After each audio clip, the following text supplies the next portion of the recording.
Hi all, എല്ലാവർക്കും നമസ്കാരം.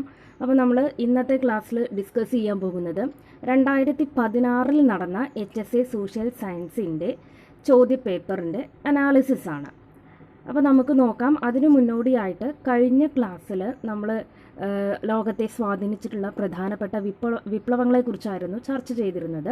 അതിനകത്ത് ഏറ്റവും അവസാനത്തെ പോർഷൻ കുറച്ച് റെക്കോർഡിംഗ് പ്രശ്നം കാരണം കൊണ്ട് എടുക്കാൻ സാധിച്ചില്ല. അപ്പോൾ ഇന്നത്തെ ക്ലാസ് നമുക്ക് ചൈനീസ് വിപ്ലവവും അതുപോലെ തന്നെ അതേ തുടർന്ന് പിന്നീടുണ്ടായ വ്യാവസായിക വിപ്ലവത്തെക്കുറിച്ചൊക്കെ ഡിസ്കസ് ചെയ്തതിന് ശേഷം നമുക്ക് ക്വസ്റ്റ്യൻ പേപ്പർ അനാലിസിസ് നടത്താം. അപ്പം ആദ്യം ചൈനീസ് വിപ്ലവം 1911 ചൈനീസ് വിപ്ലവം നടക്കുന്നത്. സൺ യാൻസന്റെ നേതൃത്വത്തിലാണ് ചൈനീസ് വിപ്ലവം നടക്കുന്നത്. ആരാണ് സൺ യാൻസൻ?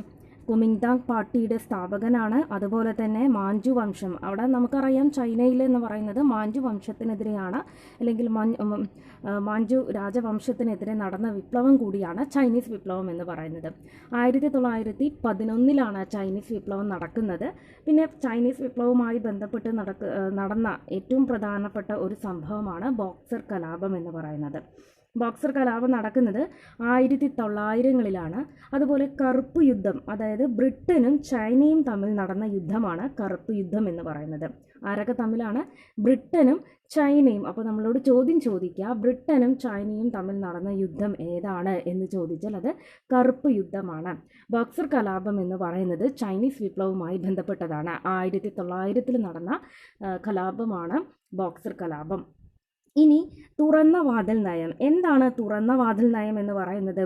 19-ാം നൂറ്റാണ്ടിൽ ചൈനയിലെ വ്യാപാര ആനുകൂല്യങ്ങൾ കരസ്ഥമാക്കുന്നതിന് വേണ്ടിയിട്ട് അമേരിക്കൻ സ്റ്റേറ്റ് സെക്രട്ടറി ആയിട്ടുള്ള ജോൺ ഹേ പ്രഖ്യാപിച്ച നയമാണ് തുറന്ന വാതിൽ നയം എന്ന് പറയുന്നത്.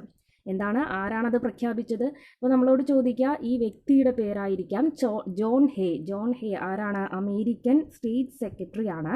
അദ്ദേഹം പ്രഖ്യാപിച്ച അവിടുത്തെ കച്ചവട ആനുകൂല്യങ്ങളും അതുപോലെ വ്യാപാര ആനുകൂല്യങ്ങളും കരസ്ഥമാക്കുന്നതിന് വേണ്ടി പ്രഖ്യാപിച്ച നയമാണ് തുറന്ന വാതിൽ നയം അഥവാ ഓപ്പൺ ഡോർ പോളിസി എന്ന് പറയും. ഓക്കെ, സൺ യാൻസിനെ കുറിച്ച് നമ്മൾ കണ്ടു. കുമിങ്താങ് പാർട്ടിയുടെ സ്ഥാപകനാണ്. അതുപോലെ തന്നെ മഞ്ചു രാജവംശത്തിനെതിരെ നടന്ന വിപ്ലവത്തിൽ നേതൃത്വം നൽകിയ വ്യക്തി കൂടിയാണ് സൺ യാൻസൻ എന്ന് പറയുന്നത്. ഇനി സൺ യാൻസിന് ശേഷം അവിടെ അധികാരത്തിലെത്തുന്നത് ആരാണ്? ചിയാങ് കൈഷക്കാണ്. ചിയാങ് കൈഷക്കാണ് സൺ യാൻസിന് ശേഷം ചൈനയിൽ അധികാരത്തിലെത്തുന്നത്. പക്ഷെ അദ്ദേഹം ഒരു ഏകാധിപതിയായിരുന്നു. അതുകൊണ്ട് തന്നെ അദ്ദേഹത്തിൻ്റെ നയങ്ങൾക്കും ആ ഒരു സ്വഭാവമാണ് ഉണ്ടായിരുന്നത്. അതുകൊണ്ട് തന്നെ ചിയാങ് കൈഷക്കിന് നേരെ ജനങ്ങൾ തിരിയാൻ തുടങ്ങി. അങ്ങനെ മാവോ സെ തുങ്ങിൻ്റെ നേതൃത്വത്തിൽ 1934 ഒരു ലോങ് മാർച്ച് സംഘടിപ്പിച്ചു. എന്തിനു വേണ്ടിയിട്ടായിരുന്നു? ഈ ചൈനീസ് ഏകാധിപത്യക്കെതിരെ, അവരുടെ നയങ്ങൾ നിർത്തലാക്കുന്നതിന് വേണ്ടി ചൈനീസ് ഏകാധിപത്യക്കെതിരെ 1934 നടത്തിയതാണ്. ആരുടെ നേതൃത്വത്തിലാണ്? മാവോ സെ തുങ്ങിൻ്റെ നേതൃത്വത്തിൽ. മാവോ സെ തുങ്ങിൻ്റെ നേതൃത്വത്തിൽ 1934 ലോങ് മാർച്ച് സംഘടിപ്പിച്ചു. ആരാണ് മാവോ സെ തുങ്? ചൈനീസ് കമ്മ്യൂണിസ്റ്റ് പാർട്ടി രൂപീകരിച്ച വ്യക്തിയാണ്. അതുപോലെ ചൈനീസ് പീപ്പിൾസ് റിപ്പബ്ലിക്കിൻ്റെ ആദ്യ പ്രസിഡന്റ് കൂടിയാണ് മാവോ സെ തുങ്. ആരാണ്? ചൈനീസ് കമ്മ്യൂണിസ്റ്റ് പാർട്ടി രൂപീകരിച്ചു. അതുപോലെ ചൈനീസ് പീപ്പിൾസ് റിപ്പബ്ലിക്കിൻ്റെ ആദ്യ പ്രസിഡന്റ് കൂടിയാണ് മാവോ സെ തുങ്. അദ്ദേഹത്തിൻ്റെ നേതൃത്വത്തിലാണ് ജനകീയ ചൈന റിപ്പബ്ലിക് ആവുന്നത്. 1949 ഒക്ടോബർ 1 ജനകീയ ചൈന റിപ്പബ്ലിക് ആവുന്നത്. അവിടെ കമ്മ്യൂണിസ്റ്റ് വിപ്ലവം നടക്കുന്നതും 1949. ഓക്കെ, അപ്പോൾ ഇത് മനസ്സിലായി കാണുമല്ലോ. 1911 ചൈനീസ് വിപ്ലവം നടക്കുന്നത്. അതുമായി ബന്ധപ്പെട്ട കലാപമാണ് ബോക്സർ കലാപം. 1900 നടന്നതാണ്. ഇനി കറുപ്പ് യുദ്ധം എന്ന് പറയുന്നത് ബ്രിട്ടനും ചൈനയും തമ്മിലുള്ള യുദ്ധമാണ്. തുറന്ന വാതിൽ നയം കൊണ്ടുവന്നത് ജോൺ ഹേ ആണ്. അതുപോലെ സൺ യാൻസന്റെ നേതൃത്വത്തിലാണ് ചൈനീസ് വിപ്ലവം നടക്കുന്നത്. കുമിങ്താങ് പാർട്ടിയുടെ സ്ഥാപകനാണ് സൺ യാൻസൻ. ചിയാങ് കൈഷക്ക് സൺ യാൻസന് ശേഷം അധികാരത്തിലെത്തിയതും ഏകാധിപതിയുമായിരുന്ന ഭരണാധികാരിയാണ്. 1934 ഇദ്ദേഹത്തിനെതിരെയാണ് മാവോ സെ തുങ്ങിൻ്റെ നേതൃത്വത്തിൽ ലോങ് മാർച്ച് സംഘടിപ്പിക്കുന്നത്. ജനകീയ ചൈന റിപ്പബ്ലിക് ആവുന്നത് മാവോ സെ തുങ്ങിൻ്റെ നേതൃത്വത്തിൽ 1949 ഒക്ടോബർ 1. ഓക്കെ, ഇത്രയും കാര്യങ്ങൾ മനസ്സിലാക്കി വയ്ക്കാം. ഇനി ഇതുമായി ബന്ധപ്പെട്ട്, അതായത് ലോകത്തെ സ്വാധീനിച്ചിട്ടുള്ള പ്രധാനപ്പെട്ട വിപ്ലവങ്ങളുമായി ബന്ധപ്പെട്ടിട്ടുള്ള ചില കാര്യങ്ങളാണ്. നമുക്കറിയാം, ഇംഗ്ലണ്ടിൽ നടന്നിട്ടുള്ള ഒരു വിപ്ലവം, അത് മഹത്തായ വിപ്ലവം അല്ലെങ്കിൽ രക്തരഹിത വിപ്ലവം എന്നാണ് അറിയപ്പെടുന്നത്. അതിൻ്റെ ഡേറ്റ് നോട്ട് ചെയ്ത് വയ്ക്കുക, 1688. 1688 ഇംഗ്ലണ്ടിൽ നടന്ന വിപ്ലവമാണ് മഹത്തായ വിപ്ലവം അല്ലെങ്കിൽ രക്തരഹിത വിപ്ലവം എന്ന് പറയുന്നത്. അതും ഇംഗ്ലണ്ടിലെ രാജാവിൻ്റെ ഏകാധിപത്യ ഭരണം അവസാനിപ്പിക്കുന്നതിന് വേണ്ടിയിട്ടും പാർലമെൻറ്റിൻ്റെ അധികാരം വർദ്ധിപ്പിക്കുന്നതിന് വേണ്ടിയിട്ടും നടന്ന വിപ്ലവമാണ്. ഓക്കെ, ആ സമയത്ത് രക്തരഹിത വിപ്ലവം നടക്കുന്ന സമയത്ത് ഇംഗ്ലണ്ടിൽ ജെയിംസ് രണ്ടാമൻ ആണ് നിലവിൽ രാജവംശത്തിൽ സ്റ്റുവേർട്ട് രാജവംശത്തിൽ നിലനിന്നിരുന്ന ഭരണാധികാരി എന്ന് പറയുന്നത് ജെയിംസ് രണ്ടാമനായിരുന്നു. ഓക്കെ, ഇനി വ്യാവസായിക വിപ്ലവം നമ്മൾ പഠിച്ചിരിക്കണം. ഇത് ഓരോന്നും കണ്ടുപിടിച്ചത് ആരാണെന്ന് ചോദിക്കാം. ആവിയന്ത്രം കണ്ടുപിടിച്ചത് ജെയിംസ് വാട്ടാണ് 1764. സ്പിന്നിങ് ജെന്നി കണ്ടുപിടിച്ചത് ജെയിംസ് ഹാർഗ്രീവ്സ് ആണ്. ഫ്ലൈയിങ് ഷട്ടിൽ കണ്ടുപിടിച്ചത് ജോൺ കെയ് ആണ്. ലോക്കോമോട്ടീവ് കണ്ടുപിടിച്ചത് ജോർജ് സ്റ്റീഫൻസൺ ആണ്. ഇതിൽ നമുക്ക് വ്യാവസായിക വിപ്ലവത്തിന് അടിത്തറ പാകിയിട്ടുള്ള പ്രധാന കണ്ടുപിടുത്തം ഏതാണ് എന്ന് ചോദിച്ചാൽ അത് ആവിയന്ത്രമാണ്. ആവിയന്ത്രം കണ്ടുപിടിച്ചതും ജെയിംസ് വാട്ടാണ്. അതുപോലെ വ്യാവസായിക വിപ്ലവം ആരംഭിച്ചത് ഏത് വ്യവസായത്തിലൂടെയാണ് എന്ന് ചോദിച്ചാലോ അത് പരുത്തി തുണി വ്യവസായത്തിലൂടെയാണ്. ഓക്കെ, പരുത്തി തുണി വ്യവസായത്തിലൂടെ. അപ്പോൾ വ്യാവസായിക വിപ്ലവം ആരംഭിച്ചത് ആവിയന്ത്രത്തിൻ്റെ കണ്ടുപിടുത്തത്തോടു കൂടിയാണ്. James Watt 1764 ആവിയന്ത്രം കണ്ടുപിടിക്കുന്നതും. അതുപോലെ തന്നെ അതുമായി ബന്ധപ്പെട്ടിട്ടുള്ള ഒന്നാണ് പരുത്തി തുണി വ്യവസായം. അതായത് വ്യാവസായിക വിപ്ലവം ആരംഭിച്ചത് പരുത്തി തുണി വ്യവസായത്തിലൂടെയാണ്. പിന്നെ കൂടാതെ ഈ spinning jenny, flying shuttle, locomotive ഈ തുടങ്ങിയ കണ്ടുപിടുത്തങ്ങളെല്ലാം തന്നെ വ്യാവസായിക വിപ്ലവത്തിന് കാരണമായി. ഓക്കെ, ഇനി നമുക്ക് ചോദ്യങ്ങളിലേക്ക് കടക്കാം. 2016 നടന്ന HSC സോഷ്യൽ സയൻസിൻ്റെ ചോദ്യങ്ങളും ഉത്തരങ്ങളുമാണ് നമ്മൾ അനലൈസ് ചെയ്യാൻ പോകുന്നത്. അപ്പോൾ നമുക്ക് ഒന്നാമത്തെ ചോദ്യം, the temple entry proclamation of Travancore was issued in. അതായത് ക്ഷേത്രപ്രവേശന വിളംബരം, ട്രാവൻകൂറിലെ ക്ഷേത്രപ്രവേശന വിളംബരം നടക്കുന്നത് ഏത് വർഷമാണ്? 1936. ഇത് നമ്മൾ ഡീറ്റെയിൽ ആയിട്ട് നോക്കുന്നുണ്ട്. ഇപ്പം നിങ്ങൾ ജസ്റ്റ് ഇത് പഠിച്ചു വെക്കുക. The temple entry proclamation of Travancore was issued in 1938. Okay, name the book written by Swami Dayananda Saraswati. Satyarth Prakash. Satyarth പ്രകാശാണ് സ്വാമി ദയാനന്ദ സരസ്വതിയുടെ ബുക്കിൻ്റെ പേര്. Name the only Malayali who became the president of all India Congress committee in 1897. അപ്പോൾ 1897 ഓൾ ഇന്ത്യ കോൺഗ്രസ് കമ്മിറ്റിയുടെ പ്രസിഡൻ്റായ ഏക മലയാളി ആര് എന്നുള്ളതാണ് ചോദ്യം. ആരായിരുന്നു? Sir C Sankaran Nair. Okay, Sankaran നായരാണ് ഓൾ ഇന്ത്യ കോൺഗ്രസ് കമ്മിറ്റിയുടെ പ്രസിഡൻ്റായി 1897 നിലനിന്നിരുന്ന ഏക മലയാളി. ഇനി Keezhariyur bomb case was in connection with. ഏതാണ് കീഴരിയൂർ ബോംബ് കേസ് എന്ന് പറയുന്നത്? ക്വിറ്റ് ഇന്ത്യ മൂവ്മെൻറ്റുമായി ബന്ധപ്പെട്ട് കേരളത്തിൽ നടന്ന സംഭവമാണ് കീഴരിയൂർ ബോംബ് കേസ് എന്ന് പറയുന്നത്. ഓക്കെ, ഇനി അടുത്തത് historic place Kundara is situating in the district of. നമ്മളെപ്പോഴും കുണ്ട്ര വിളംബരം എന്താണ്, ഏത് വർഷമാണ്, അത് ആരാണ് നടത്തിയത് എന്നൊക്കെ നമ്മൾ മാത്രമേ പഠിക്കുകയുള്ളൂ. അപ്പം അത് ഏത് പ്ലേസിലാണ്, ഏത് ഡിസ്ട്രിക്റ്റിലാണ് എന്ന് കൂടി നമ്മൾ പഠിച്ചിരിക്കുക. കുണ്ട്ര എന്ന് പറയുന്നത് സിറ്റുവേറ്റ് ചെയ്യുന്നത് കൊല്ലം ജില്ലയിലാണ്. ഇനി അടുത്ത question, Al Ameen was published under the editorship of. ആരാണ് ഇത്? നമ്മൾ കഴിഞ്ഞ ക്ലാസ്സിൽ ഡിസ്കസ് ചെയ്ത ക്വസ്റ്റ്യൻ കൂടിയായിരുന്നു. അൽ അമീൻ എന്ന് പറയുന്നത് മുഹമ്മദ് അബ്ദുറഹ്മാൻ ആയിരുന്നു. ഓക്കെ, അൽ അമീൻ എന്ന് പറയുന്ന മാസിക ആരുടെ നേതൃത്വത്തിലായിരുന്നു? മുഹമ്മദ് അബ്ദുൽ റഹ്മാൻ ആയിരുന്നു. അൽ ഇസ്ലാം എന്ന് പറയുന്നതായിരുന്നു വക്കം അബ്ദുൽ ഖാദർ മൗലവിയുടെ നേതൃത്വത്തിലുള്ളത്. ഓക്കെ, അപ്പോൾ ഇത് രണ്ടും മാറിപ്പോവരുത്. അൽ അമീൻ എന്ന് പറയുന്നത് മുഹമ്മദ് അബ്ദുർ റഹ്മാൻ്റെ നേതൃത്വത്തിലായിരുന്നു. കഴിഞ്ഞ ക്ലാസ്സിൽ നമ്മൾ ഡിസ്കസ് ചെയ്തതാണ്. The battle of Plassey was in the year. അതായത് പ്ലാസി യുദ്ധം നടക്കുന്നത് ഏത് വർഷമാണ്? നമുക്ക് 1757 പ്ലാസി യുദ്ധം നടക്കുന്നത്. ഓക്കെ, 1757 അതായത് ബ്രിട്ടീഷ് ഭരണം ഇന്ത്യയിൽ അടിത്തറയിട്ട വിപ്ലവമാണ് ബാറ്റിൽ ഓഫ് പ്ലാസി എന്നറിയപ്പെടുന്നത്. 1757 അത് നടക്കുന്നത്. ഇനി in 1961 Goa was liberated from. അതായത് 1961 ഗോവ ഏത് സംസ്ഥാനത്തിൽ നിന്നാണ് വേർപെട്ടത് അല്ലെങ്കിൽ ലിബറേറ്റ് സ്വാതന്ത്ര്യമായത്? The Portuguese. ഓക്കെ, പോർച്ചുഗീസുകാരിൽ നിന്നാണ്.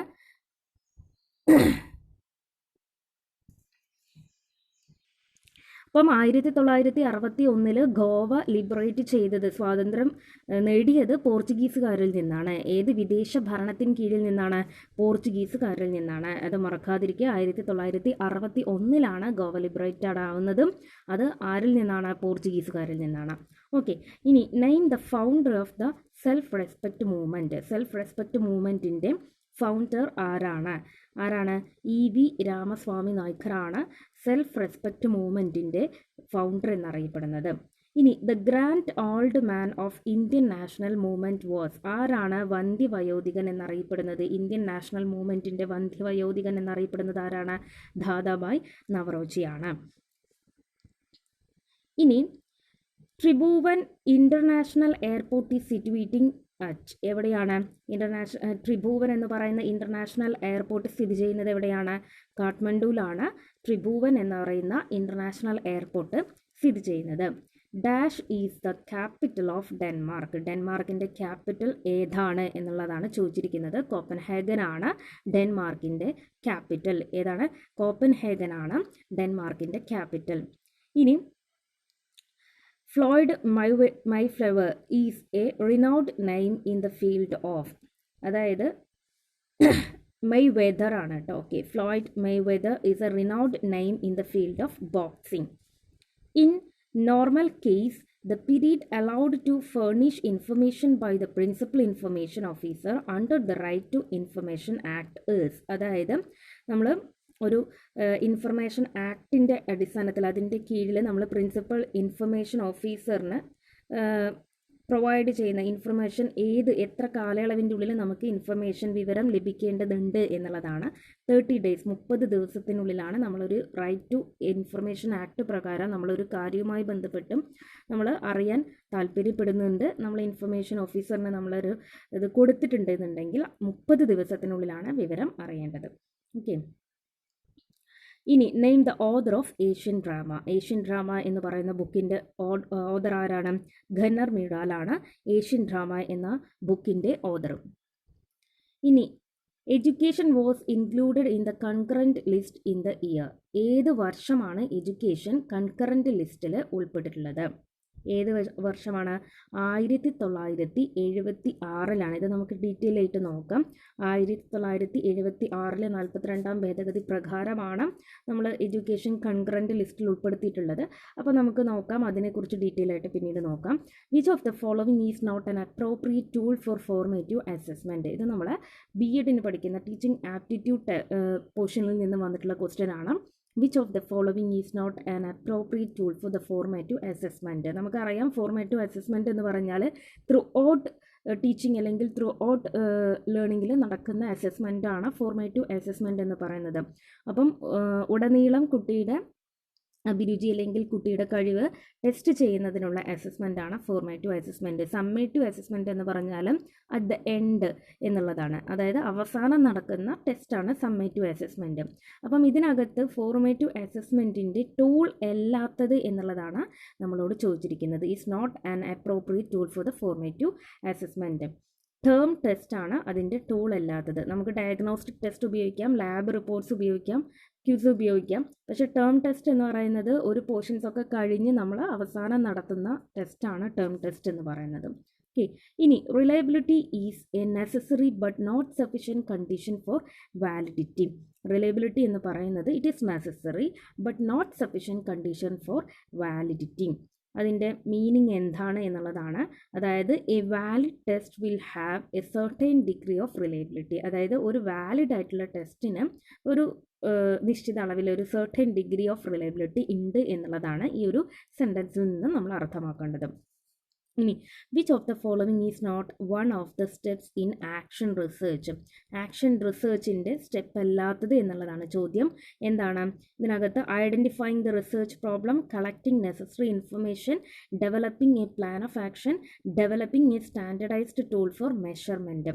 ഇതിനകത്ത് ആക്ഷൻ റിസർച്ചിനകത്ത് വരാത്ത സ്റ്റെപ്പ് ഏതാണ്?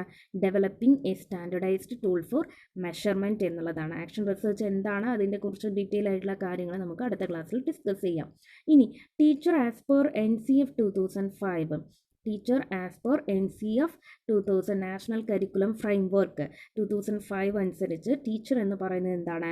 ഹീ ഈസ് എ ഫെസിലിറ്റേറ്റർ ആയിട്ടാണ് ടീച്ചറിനെ കൺസിഡർ ചെയ്യുന്നത്. അപ്പം ഇത്രയും ക്വസ്റ്റ്യൻസ് ഇംഗ്ലീഷിലാണ് നമ്മളോട് ചോദിച്ചിട്ടുള്ളത്.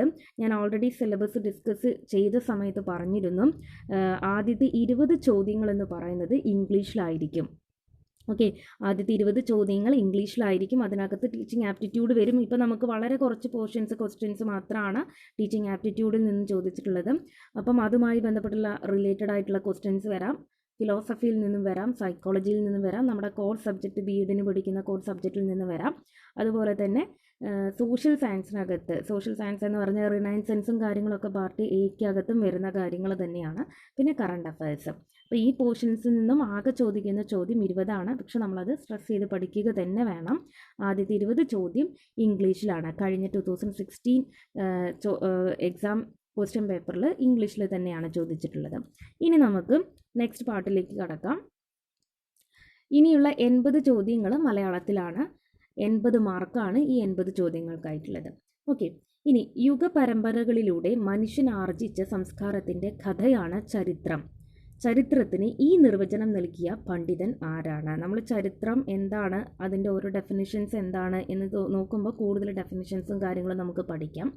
ഇവിടെ യുഗപരമ്പരകളിലൂടെ മനുഷ്യൻ ആർജിച്ച സംസ്കാരത്തിൻ്റെ കഥയാണ് ചരിത്രം എന്ന് പറയുന്നത്. ആരാണത് പറഞ്ഞത്? വിൽ ഡ്യൂറന്റ് ആണ്. ഓക്കെ, വിൽ ഡ്യൂറന്റ് ആണ് ഇങ്ങനെ അഭിപ്രായപ്പെട്ടത്. ഈജിപ്തിനെ ഹിക്സോസ് എന്ന നാടോടി വർഗത്തിൽ നിന്ന് മോചിപ്പിച്ച 18ാം രാജവംശത്തിൻ്റെ സ്ഥാപകൻ ആരാണ്? ഈജിപ്തിനെ ഹിക്സോസ് എന്ന നാടോടി വർഗത്തിൽ നിന്ന് മോചിപ്പിച്ച 18ാം നൂറ്റാണ്ടിൻ്റെ സ്ഥാപകൻ ആരാണ്?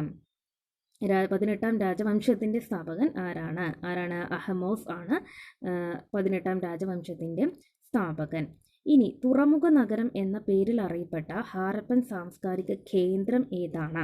തുറമുഖ നഗരം എന്ന പേരിൽ അറിയപ്പെട്ട ഹാരപ്പൻ സാംസ്കാരിക കേന്ദ്രം എന്ന് പറയുന്നത് ലോത്തലാണ്. ഇനി BC 27 റോമൻ റിപ്പബ്ലിക്കിനെ അട്ടിമറിച്ച് അധികാരം പിടിച്ചെടുത്തത് ആരാണ്? ഒക്ടേവിയർ ആണ് BC 27 റോമൻ റിപ്പബ്ലിക്കിനെ അട്ടിമറിച്ചുകൊണ്ട് അധികാരം പിടിച്ചെടുത്തത്. ഇനി നവോത്ഥാന സാഹിത്യത്തിൻ്റെ പ്രഭാത നക്ഷത്രം എന്ന് വിശേഷിക്കപ്പെടുന്ന ഇറ്റാലിയൻ കവി ആരാണ്? നവോത്ഥാന സാഹിത്യത്തിൻ്റെ പ്രഭാത നക്ഷത്രം എന്ന് വിശേഷിപ്പിക്കുന്ന ഇറ്റാലിയൻ കവി ഡാൻറ്റെ ആണ്. ഓക്കെ,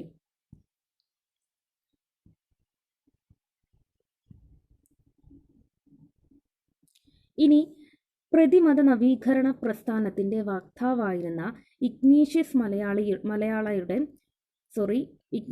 ലയോളയുടെ നേതൃത്വത്തിൽ രൂപീകൃതമായ സ്ഥാപനം ഏതാണ്? പ്രതിമത നവീകരണ പ്രസ്ഥാനത്തിൻ്റെ വക്താവായിരുന്ന ഇഗ്നേഷ്യസ് ലയോളയുടെ നേതൃത്വത്തിൽ രൂപീകൃതമായ സ്ഥാപനം ഏതാണ്? സൊസൈറ്റി ഓഫ് ജീസസ് ആണ് ഇഗ്നേഷ്യസ് ലയോളയുടെ നേതൃത്വത്തിൽ രൂപീകൃതമായിട്ടുള്ള സ്ഥാപനം. ഇനി നെപ്പോളിയൻ ബോണപ്പാർട്ടിൻ്റെ പരാജയം കുറിച്ച വാട്ടർലൂ യുദ്ധം നടന്ന വർഷം. ഇപ്പോൾ നമ്മൾ കഴിഞ്ഞ ക്ലാസ്സിൽ ഡിസ്കസ് ചെയ്ത കാര്യമാണ്. 1815 വാട്ടർലൂ യുദ്ധം നടക്കുന്നത്. ആരൊക്കെ തമ്മിലായിരുന്നു? ആർതർ വെല്ലസ്ലിയും നെപ്പോളിയനും ചേർന്നായിരുന്നു വാട്ടർലൂ യുദ്ധം നടക്കുന്നത്. അതിൽ നെപ്പോളിയനാണ് പരാജയപ്പെടുന്നത്. 1815 വാട്ടർലൂ യുദ്ധം നടക്കുന്നത്. ഇനി സ്പിന്നിങ് മ്യൂൾ കണ്ടുപിടിച്ചത് ആരാണ്? സ്പിന്നിങ് മ്യൂളാണ്. ഓക്കെ, നമ്മൾ സ്പിന്നിങ് ജെന്നിയാണ് നമ്മൾ പഠിച്ചത്, ജെയിംസ് ഹാർഗ്രേവ്സ് എന്ന് പറയുന്നത്.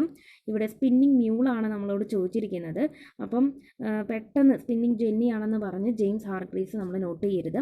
സാമുവൽ ക്രോംപ്റ്റൺ ആണ് സ്പിന്നിങ് മ്യൂള് കണ്ടുപിടിച്ചത്. ആരാണ്? സാമുവൽ ക്രോംപ്റ്റൺ ആണ് സ്പിന്നിങ് മ്യൂള് കണ്ടുപിടിച്ചത്. ഇനി ഏത് സന്ധിയിൽ ഒപ്പുവെച്ചാണ് റഷ്യ 1ാം ലോക മഹായുദ്ധത്തിൽ നിന്നും പിൻവാങ്ങിയത്? ഏത് സന്ധിയിൽ ഒപ്പുവെച്ചാണ് റഷ്യ 1ാം ലോക മഹായുദ്ധത്തിൽ നിന്നും പിൻവാങ്ങിയത്? ബ്രെസ്റ്റിലോവ്സ്ക് എന്ന് പറയുന്ന സന്ധിയിൽ ഒപ്പുവെച്ചാണ് റഷ്യ 1ാം മഹായുദ്ധത്തിൽ നിന്നും പിൻവാങ്ങിയത്. അതിനകത്തൊരു ഡൗട്ട് ഉണ്ട്. യെസ്, ബ്രെസ്റ്റിലോവ്സ്ക് എന്ന് പറയുന്ന സന്ധിയിൽ ഒപ്പുവെച്ചാണ് റഷ്യ 1ാം ലോക മഹായുദ്ധത്തിൽ നിന്നും പിൻവാങ്ങിയത്. ഹവായ് ദ്വീപിലെ അമേരിക്കൻ നാവിക താവളമായ പേൾ ഹാർബറിന് നേരെ ജപ്പാൻ ആക്രമണം നടത്തിയത് എന്ന്? ഹവായ് ദ്വീപിലെ അമേരിക്കൻ നാവിക താവളമായ പേൾ ഹാർബറിന് നേരെ ജപ്പാൻ ആക്രമണം നടത്തിയത് എന്ന്? ഡിസംബർ 7, 1941. അപ്പോൾ ഡേറ്റ്സ് വളരെ ഇമ്പോർട്ടൻ്റ് ആണ്. അതോടൊപ്പം തന്നെ അതിൻ്റെ മാസവും തീയതിയും നമ്മൾ പഠിച്ചിരിക്കാം. ഡിസംബർ 7, 1941 ജപ്പാൻ പേൾ ഹാർബർ ആക്രമിക്കുന്നത്. ഇനി മഗധയിൽ കടുത്ത ക്ഷാമമുണ്ടായപ്പോൾ തൻ്റെ അനുയായികളോടൊപ്പം ദക്ഷിണേന്ത്യയിലെ ശ്രാവണ ബൽഗോളയിലേക്ക് കുടിയേറിയ ജൈനമത നേതാവ് ആരാണ്? ഭദ്രബാഹു ആണ്. മഗധയിൽ കടുത്ത ക്ഷാമം ഉണ്ടായ സമയത്ത് തൻ്റെ അനുയായികളോടൊപ്പം ദക്ഷിണേന്ത്യയിലേക്ക് അല്ലെങ്കിൽ ദക്ഷിണേന്ത്യയിലെ ശ്രാവണ ബൽഗോളയിലേക്ക് കുടിയേറിയ ജൈനമത നേതാവ്.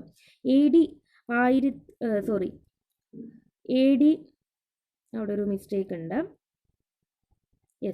AD 1191 മുഹമ്മദ് ഗോറിയെ പരാജയപ്പെടുത്തിയ രാജാവ് ആരാണ്? AD 1291 മുഹമ്മദ് ഗോറിയെ പരാജയപ്പെടുത്തിയ രാജാവ് ആരാണ്? പൃഥ്വിരാജ് ചൗഹാനാണ്. നമ്മൾ ഏൻഷ്യൻ ഇന്ത്യയുടെ ഹിസ്റ്ററി നോക്കുന്ന സമയത്ത് അതിനെക്കുറിച്ച് ഡിസ്കസ് ചെയ്യാം. ഇനി ചരിത്രപ്രസിദ്ധമായിട്ടുള്ള രണ്ടാം പാനിപ്പറ്റ് യുദ്ധം നടന്ന വർഷം ഏതാണ്? രണ്ടാം പാനിപ്പറ്റ് യുദ്ധം നടന്ന വർഷം ഏതാണ്? 1556 രണ്ടാം പാനിപ്പറ്റ് യുദ്ധം നടക്കുന്നത്. ഇപ്പോഴാണ് 1556. ഓക്കെ. മിത തീവ്രവാദ വിഭാഗങ്ങളുടെ പുനഃക്രമീകരണത്തിന് വേദിയായ 1916 കോൺഗ്രസ് സമ്മേളനം നടന്ന സ്ഥലം ഏതാണ്? ലക്നൗ. ലക്നൗവിൽ നടന്നിട്ടുള്ള ലക്നൗ സമ്മേളനത്തിലാണ് 1916 ലക്നൗ സമ്മേളനത്തിലാണ് മിതവാദികളും തീവ്രവാദികളും പുനരേകീകരണത്തിന് കാരണമാകുന്നത്. ഓക്കെ. ഇനി മഹാത്മാഗാന്ധിയെ ആഴത്തിൽ സ്വാധീനിച്ച അൺടു ദ ലാസ്റ്റ് എന്ന ഗ്രന്ഥത്തിൻ്റെ രചയിതാവ് ആരാണ്? അൺടു ദ ലാസ്റ്റ് എന്ന് പറയുന്ന ഗ്രന്ഥത്തിൻ്റെ രചയിതാവ് ജോൺ റസ്കിനാണ്. ജോൺ റസ്കിനാണ് അൺടു ദ ലാസ്റ്റ് എന്ന് പറയുന്ന ഗ്രന്ഥത്തിൻ്റെ രചയിതാവ്. ഈ ഗ്രന്ഥം എന്ന് പറയുന്നത് മഹാത്മാഗാന്ധിയെ ആഴത്തിൽ സ്വാധീനിച്ച ഗ്രന്ഥമാണ്. ഏത് യൂറോപ്യൻ ശക്തിയെയാണ് മാർത്താണ്ഡവർമ്മ കുളച്ചിലിൽ വെച്ച് 1741 പരാജയപ്പെടുത്തിയത്? ഡച്ച്. ഓക്കെ. അപ്പോൾ നമ്മൾ ഓർത്ത് വയ്ക്കുക, 1741 കുളച്ചിൽ യുദ്ധം നടക്കുന്നത്. മാർത്താണ്ഡവർമ്മയാണ് കുളച്ചിൽ യുദ്ധം ആർക്കെതിരെ? ഡച്ചുകാർക്കെതിരെ നടത്തുന്നത്. ഇനി ഗുരുവായൂർ സത്യാഗ്രഹത്തിൻ്റെ വോളണ്ടിയർ ക്യാപ്റ്റൻ ആരായിരുന്നു? കഴിഞ്ഞ ദിവസം നവോത്ഥാനത്തിൻ്റെ ടോപ്പിക്ക് പറഞ്ഞപ്പോൾ ഡിസ്കസ് ചെയ്തതാണ്. ഗുരുവായൂർ സത്യാഗ്രഹത്തിൻ്റെ വോളണ്ടിയർ ക്യാപ്റ്റൻ എന്ന് പറയുന്നത് AK ഗോപാലനാണ്.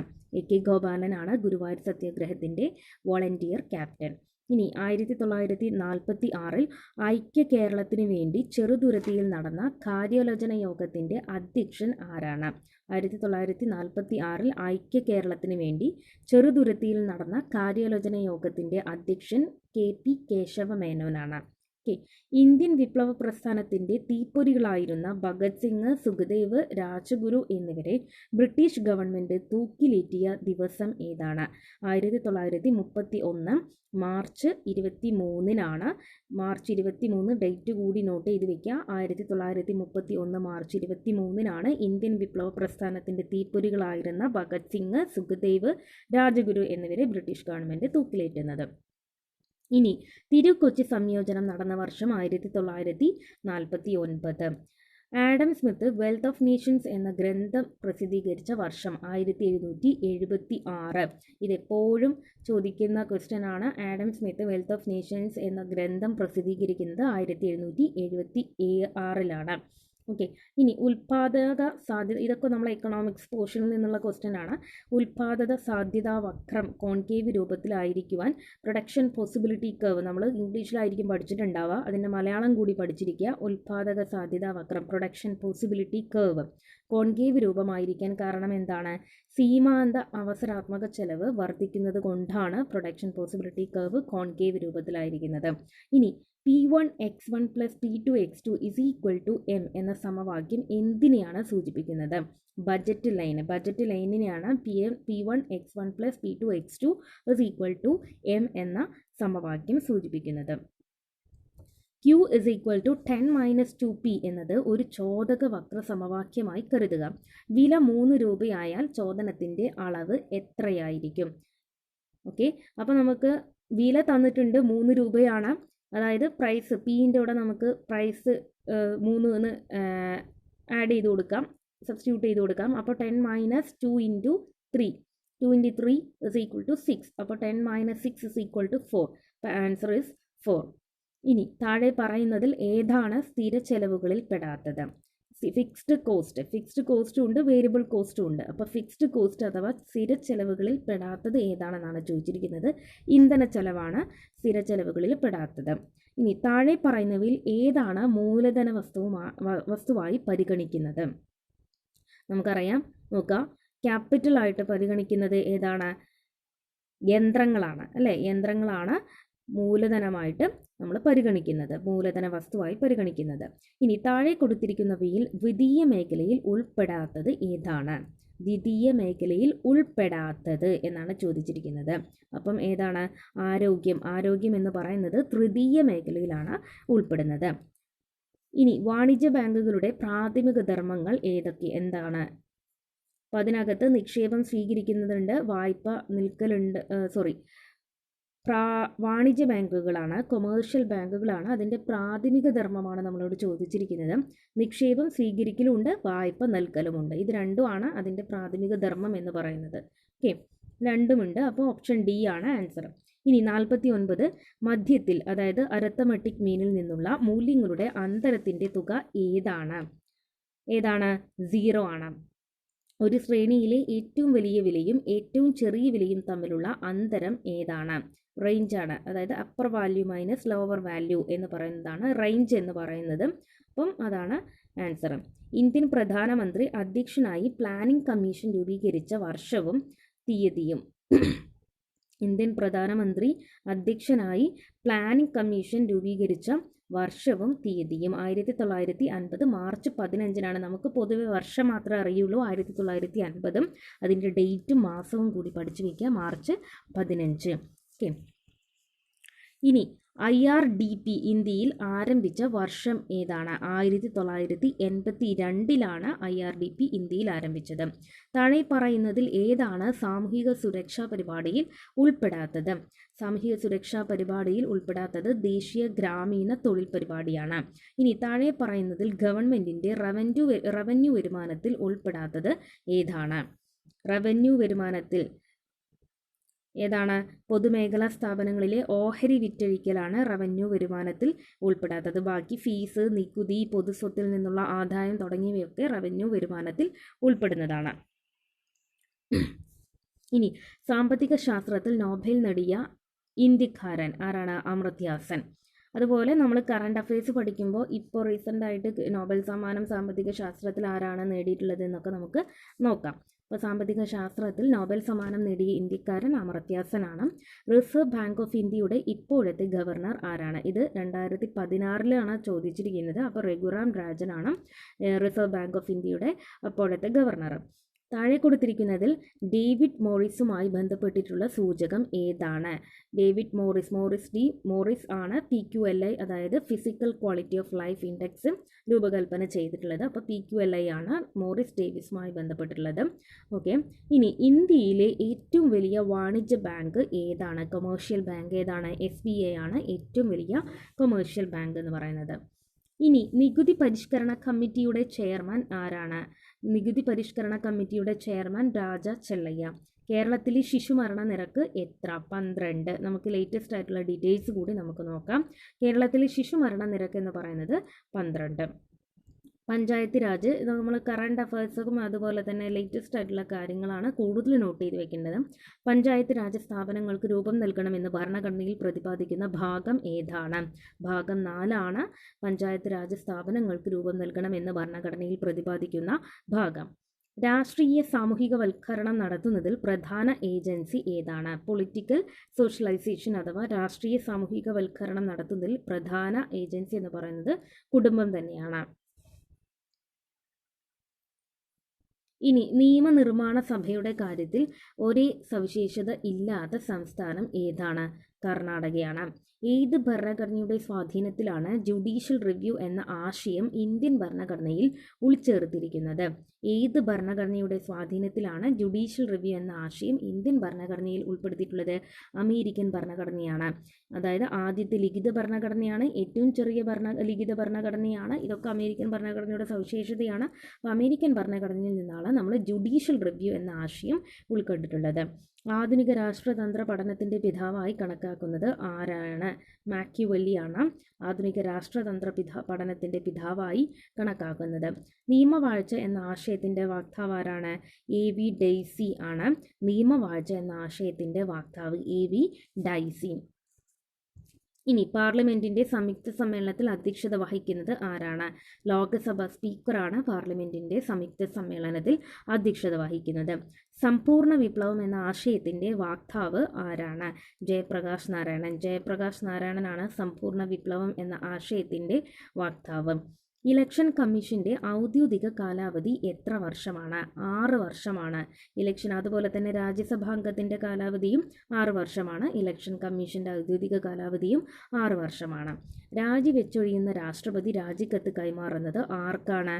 ഉപരാഷ്ട്രപതിക്കാണ്. ഉപരാഷ്ട്രപതിക്കാണ് രാജിക്കത്ത് രാഷ്ട്രപതി നൽകുന്നത്. ഇനി ചേരിചേരി പ്രസ്ഥാനത്തിൻ്റെ ആദ്യത്തെ സമ്മേളനം നടന്നത് എവിടെയാണ്? 1961 ബൽഗ്രേഡിലാണ് ചേരിചേരി പ്രസ്ഥാനത്തിൻ്റെ ആദ്യ സമ്മേളനം നടക്കുന്നത്. ഇന്ത്യ സമഗ്ര ആണവ നിരോധന കരാറിൽ ഒപ്പുവെക്കാതിരിക്കാൻ കാരണം എന്താണ്? ആണവായുധ നിർമ്മാർജ്ജനത്തിന് സമയബന്ധിതമായ നിർദ്ദേശം ഇല്ലാത്തതിനാലാണ് ഇന്ത്യ സമഗ്ര ആണവ നിരോധന കരാറിൽ ഒപ്പുവെക്കാൻ കാരണമായത്. ഇനി ഗ്ലാസ്നോസ്റ്റ് എന്ന നയം നടപ്പിലാക്കിയ ഭരണാധികാരി ആരാണ്? ഗോർബച്ചേവാണ്. ഗോർബച്ചേവാണ് ഗ്ലാസ്നോസ്റ്റ് എന്ന നയം നടപ്പിലാക്കിയത്. ഇന്ത്യ പാകിസ്ഥാൻ ഷിംല കരാറിൽ ഒപ്പുവെച്ച രാഷ്ട്ര നേതാക്കന്മാർ ആരെല്ലാം? ഇന്ത്യ പാകിസ്ഥാൻ ഷിംല കരാറിൽ ഒപ്പുവെച്ചിട്ടുള്ള രാഷ്ട്ര നേതാക്കന്മാർ ആരാണ്? ഇന്ദിരാഗാന്ധിയും സുൽഫിക്കർ അലി ഭൂട്ടോ ആണ് ഇന്ത്യ പാകിസ്ഥാൻ ഷിംല കരാറിൽ ഒപ്പുവെച്ചിട്ടുള്ള പ്രധാനപ്പെട്ട നേതാക്കന്മാർ. WTO നിലവിൽ വന്ന വർഷം 1995. സംസ്ഥാന എക്സിക്യൂട്ടീവ് ഡിപ്പാർട്ട്മെൻറ്റ് തലവൻ ഏത് പേരിൽ അറിയപ്പെടുന്നു? സംസ്ഥാന എക്സിക്യൂട്ടീവ് ഡിപ്പാർട്ട്മെൻറ്റ് തലവൻ ഡയറക്ടർ എന്ന പേരിലാണ് അറിയപ്പെടുന്നത്. രാഷ്ട്രം ദൈവത്തിൻ്റെ പര്യടനമാണ് എന്ന് പ്രഖ്യാപിച്ച ചിന്തകൻ ആരാണ്? ഹെഗലാണ് രാഷ്ട്രം ദൈവത്തിൻ്റെ പര്യടനമാണ് എന്ന് പ്രഖ്യാപിച്ച ചിന്തകൻ. ട്രൂമാൻ ഡോക്ട്രിൻ ഏത് രാജ്യത്തിൻ്റെ വിദേശ നയമായിരുന്നു? അമേരിക്കയുടെ. ട്രൂമാൻ ഡോക്ട്രിൻ എന്ന് പറയുന്നത് അമേരിക്കയുടെ വിദേശ നയമായിരുന്നു. ഇന്ത്യൻ പ്രധാനമന്ത്രിയെ നയരൂപീകരണത്തിന് സഹായിക്കുന്ന ഉദ്യോഗസ്ഥ വിഭാഗം സെൻട്രൽ സെക്രട്ടേറിയറ്റ്. ഇന്ത്യൻ പ്രധാനമന്ത്രിയെ നയരൂപീകരണത്തിന് സഹായിക്കുന്ന ഉദ്യോഗസ്ഥ വിഭാഗമാണ് സെൻട്രൽ സെക്രട്ടേറിയറ്റ്. അന്താരാഷ്ട്ര രാഷ്ട്രീയം അധികാരത്തെക്കുറിച്ചുള്ള പഠനമാണ് എന്ന നിർവചനം ആരുടേതാണ്? അന്താരാഷ്ട്ര രാഷ്ട്രീയം അധികാരത്തെക്കുറിച്ചുള്ള പഠനമാണ് എന്നുള്ളത് മോർഗെന്തോയുടെ നിർവചനമാണ്. ഇനി സൗരയൂഥത്തിൽ ഉൽക്കാമണ്ഡലം കാണപ്പെടുന്നത് ഏത് ഗ്രഹ പാന്താവുകൾക്കിടയിലാണ്? സൗരയൂഥത്തിൽ ഉൽക്കാമണ്ഡലം കാണപ്പെടുന്നത് ഏത് ഗ്രഹ പാന്താവുകൾക്കിടയിലാണ്? ചൊവ്വയും വ്യാഴത്തിനും ഇടയിലാണ്. ലോക ഭൂപട നിർമ്മാണത്തിന് ഏറ്റവും അനുയോജ്യമായ മാപ്പ് പ്രൊജക്ഷൻ ഏതാണ്? മെർക്കൻഡോൾസ് പ്രൊജക്ഷൻ. ലോക ഭൂപട നിർമ്മാണത്തിന് ഏറ്റവും അനുയോജ്യമായ മാപ്പ് പ്രൊജക്ഷൻ ഏതാണ്? മെർക്കൻഡേഴ്സ് പ്രൊജക്ഷനാണ്. ഓസോൺ പാളികൾ കാണപ്പെടുന്ന അന്തരീക്ഷ മണ്ഡലം സ്ട്രാറ്റോസ്ഫിയർ. ഓസോൺ പാളികൾ കാണപ്പെടുന്നത് സ്ട്രാറ്റോസ്ഫിയറിലാണ്. ഉഷ്ണമേഖലാ ചുഴലിക്കാറ്റുകൾ വടക്കേ അമേരിക്കൻ തീരത്ത് അറിയപ്പെടുന്നത് എന്താണ്? ഉഷ്ണമേഖലാ ചുഴലിക്കാറ്റുകൾ വടക്കേ അമേരിക്കൻ തീരത്ത് അറിയപ്പെടുന്നത് ഹരിക്കേൻ എന്ന പേരിലാണ്. എക്സ്ഫോലിയേഷൻ ഏത് തരം അപക്ഷയമാണ്? എക്സ്ഫോലിയേഷൻ ഏതാണ്? ഭൗതിക അപക്ഷയമാണ്. കായാന്തരിത ശിലകൾക്ക് ഉദാഹരണം ഏതാണ്? മാർബിൾ. കായാന്തരിത ശിലകൾക്ക് ഉദാഹരണം മാർബിളാണ്. ഭൂവൽക്കത്തിലെ ഏറ്റവും പുറമേയുള്ള ആവരണം. ഭൂവൽക്കത്തിൽ ഏറ്റവും പുറമേയുള്ള ആവരണം സിയാൽ. സിയാൽ എന്ന് പറഞ്ഞാൽ എന്താണ്? സിലിക്കയും അലുമിനിയവും. ഓക്കെ, സിയാൽ അതുപോലെ തന്നെ സിമ, ഇങ്ങനെ രണ്ടായിട്ട് ഭൂവൽക്കത്തിന് തരംതിരിച്ചിട്ടുണ്ട്. അതിൽ ഏറ്റവും പുറമേയുള്ള ഭാഗമാണ് സിയാൽ എന്ന് പറയുന്നത്. സിലിക്ക ആൻഡ് അലുമിനിയമാണ് അതിനകത്ത് ഉള്ളത്. സിമ എന്ന് പറയുന്നത് കടൽ ഭാഗമാണ്. സിലിക്കണും മാഗ്നീഷ്യവും. ഇനി താഴെ പറയുന്നതിൽ ശീതജല പ്രവാഹം ഏതാണ്? കാനറീസ് ആണ് ശീതജല പ്രവാഹം എന്ന് പറയുന്നത്. വൻകര വിസ്ഥാപന സിദ്ധാന്തം ആവിഷ്കരിച്ച ഭൗതിക ശാസ്ത്രജ്ഞൻ ആരാണ്? ആൽഫ്രഡ് വൈഗ്നർ. ആൽഫ്രഡ് വൈഗ്നർ ആണ് വൻകര വിസ്ഥാപന സിദ്ധാന്തം ആവിഷ്കരിച്ച ഭൗതിക ശാസ്ത്രജ്ഞൻ. ഇനി സുനാമികൾക്ക് കാരണമാകുന്ന പ്രതിഭാസം എന്താണ്? ഭൂകമ്പങ്ങൾ. സുനാമികൾക്ക് കാരണമാകുന്ന പ്രതിഭാസം ഭൂകമ്പങ്ങളാണ്. ഇന്ത്യൻ ജനസംഖ്യ ലോക ജനസംഖ്യയുടെ ഏകദേശം എത്ര ശതമാനമാണ്? 16%. 17, 18 ഇതായാലും ഉത്തരം തെറ്റില്ല. 16%. ഇപ്പോൾ ഇവിടെ 16% ഇന്ത്യൻ ജനസംഖ്യ ലോക ജനസംഖ്യയുടെ ഏകദേശം വരുന്ന. ഇനി ഇന്ത്യയിൽ ഏറ്റവും കൂടുതൽ ജനങ്ങൾ കുടിയേറ്റം നടത്തുന്നത് ഗ്രാമങ്ങളിൽ നിന്നും നഗരങ്ങളിലേക്കാണ്. ജോലി ആവശ്യം അല്ലേ? ജോലി ആവശ്യാർത്ഥമാണ് ഏറ്റവും കൂടുതൽ ആളുകൾ കുടിയേറുന്നത്. അത് ഗ്രാമങ്ങളിൽ നിന്നും നഗരങ്ങളിലേക്കാണ്. മെഡിറ്ററേനിയൻ കാലാവസ്ഥയുടെ പ്രത്യേകത. ശൈത്യകാലത്ത് വർഷപാതം. ശൈത്യകാലത്ത് വർഷപാതമാണ് മെഡിറ്ററേനിയൻ കാലാവസ്ഥയുടെ പ്രത്യേകത. ജർമ്മനിയിലെ റൂർ മേഖല ഏത് നിക്ഷേപത്താൽ സമ്പന്നമാണ്? കൽക്കരി. ജർമ്മനിയിലെ റൂർ എന്ന് പറയുന്നത് കൽക്കരി നിക്ഷേപത്താൽ സമ്പന്നമാണ്. ഇനി സിലിക്കോൺ വാലി സ്ഥിതി ചെയ്യുന്ന രാജ്യം USA. സിലിക്കോൺ വാലി സ്ഥിതി ചെയ്യുന്നത് USAയിലാണ്. മൗണ്ട് K2 സ്ഥിതി ചെയ്യുന്നത് ഏത് പർവ്വതനിരയിലാണ്? മൗണ്ട് K2 സ്ഥിതി ചെയ്യുന്നത് ഏത് പർവ്വതനിരയിലാണ് എന്ന് ചോദിച്ചാൽ ഏതാണ്? കാരക്കോറമാണ്. സത്ലജ് ഏത് നദിയുടെ പോഷക നദിയാണ്? സിന്ധു. സത്ലജ് എന്ന് പറയുന്നത് സിന്ധുവിൻ്റെ പോഷക നദിയാണ്. ഇന്ത്യയിലെ ആദ്യത്തെ ബയോസ്ഫിയർ റിസർവ് മേഖല ഏതാണ്? നീലഗിരി. ഇന്ത്യയിലെ ആദ്യത്തെ ബയോസ്ഫിയർ റിസർവ് മേഖല എന്ന് പറയുന്നത് നീലഗിരിയാണ്. ഗോതമ്പ് പ്രധാനമായും ഏത് തരം വിളയാണ്? റാബി. ഗോതമ്പ് എന്ന് പറയുന്നത് ഒരു റാബി വിളയാണ്. ഓക്കെ, ഗോതമ്പ് എന്ന് പറയുന്നത് ഒരു റാബി വിളയാണ്. താഴെ കൊടുത്തിട്ടുള്ളതിൽ ഏതാണ് വേലിയേറ്റ തുറമുഖം? കട്ലയാണ് വേലിയേറ്റ തുറമുഖം എന്ന് പറയുന്നത്. ഓക്കെ, അപ്പം ഇത്രയുമാണ് 2016 നടന്ന HSC സോഷ്യൽ സയൻസിൻ്റെ ചോദ്യങ്ങളെന്ന് പറയുന്നത്. നമുക്കിത് തന്നെ എക്സ്പെക്റ്റ് ചെയ്യാനൊന്നും പറ്റില്ല. ഒരിക്കലും നമുക്കത് ഇത് മാത്രം പഠിച്ചുകൊണ്ട് നമുക്ക് HSA നേടിയെടുക്കാനായിട്ട് സാധിക്കുകയില്ല. അപ്പം HSAയുടെ കൂടുതൽ ക്ലാസ്സുകൾക്ക് വേണ്ടി നിങ്ങൾ എൻ്റെ ചാനൽ സബ്സ്ക്രൈബ് ചെയ്യുക. ഓൺലൈൻ ട്യൂഷൻ പ്ലാറ്റ്ഫോം എന്ന ചാനൽ സബ്സ്ക്രൈബ് ചെയ്ത് അതിനോടൊപ്പമുള്ള ബെൽ ഐക്കൺ കൂടി പ്രസ് ചെയ്ത് ഓൾ എന്ന ഓപ്ഷൻ കൂടി പ്രസ് ചെയ്യുക. എങ്കിലും ഞാൻ അപ്ലോഡ് ചെയ്യുന്ന പുതിയ ക്ലാസ്സിൻ്റെ വീഡിയോസ് നിങ്ങൾക്ക് അപ്പോൾ തന്നെ നോട്ടിഫിക്കേഷൻ ലഭിക്കുന്നതായിരിക്കും. അപ്പോൾ താങ്ക് യു.